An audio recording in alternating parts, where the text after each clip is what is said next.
I would want to see that Squatch. That I would don't be the even cryptid want that to I would see like it. to see the most, right? Who I don't- wouldn't want to see that? I don't even want to see a bat. All right, I'm Spooky says, what about vampires in Connecticut? Connecticut is known for having a lot of Yes. vampires, right? Yes, and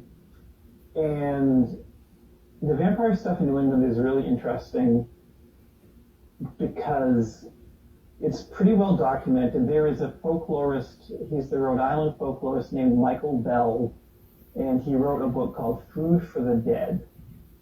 And, you know, he's got like a PhD in folklore, he was the state folklorist of Rhode Island, and he noticed that there were these accounts, these stories, historical stories from Rhode Island of people who said that their dead relatives were feeding on them from beyond the grave.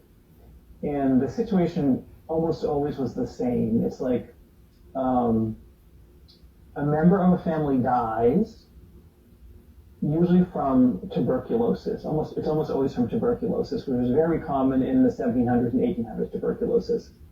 So someone in the family dies from tuberculosis, and the family buries them.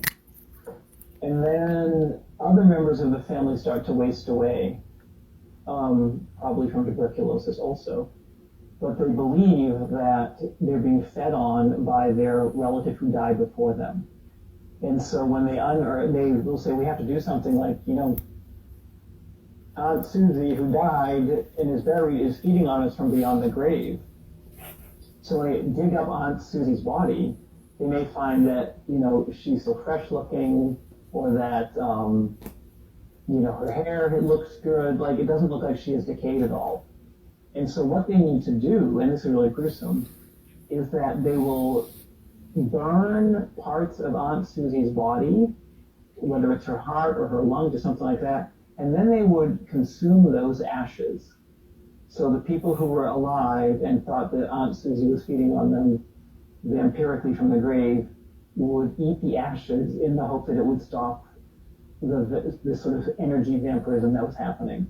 So it wasn't like vampirism where someone would come and suck your blood, but it's where they believe that a dead person in the grave is basically sucking the life force out of you, like feeding on your life force and killing you.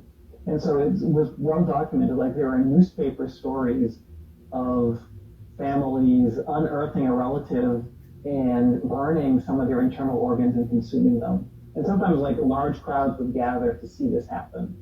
And so this is like fact. This is what people believe and this is what people did. And it was just mostly tuberculosis, which was the cause. And once tuberculosis was